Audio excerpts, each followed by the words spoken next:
Nongeye kugushimira wowe ukurikiye Inyenyeri TV Rwanda muri aka kanya. Njye wumva nitwa Peter Ali Musa, ndagusuje cyane aho uri hose.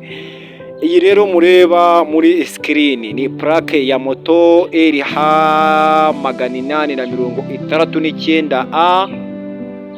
Ni moto yaje kwibwa yibirwa Ikibungo kuri tariki 8 z'ukwezi kwa mbere uyu mwaka turimo wa 2024.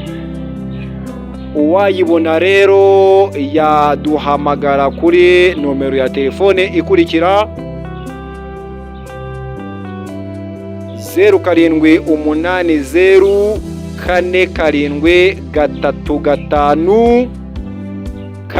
0780473579 cyangwa akaduhamagara kuri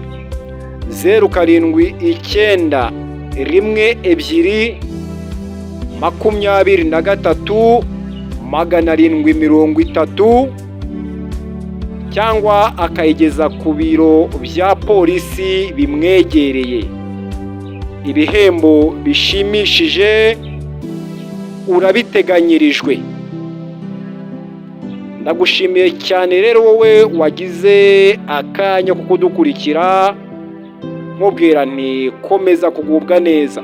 Iri tangazo muritange mu magurupe yose mubarizwamo ya WhatsApp ndetse no ku mbuga nkoranyambaga zitandukanye. Mbashimiye rero umwanya mwaduhaye, mukomeze kugira ibihe byiza.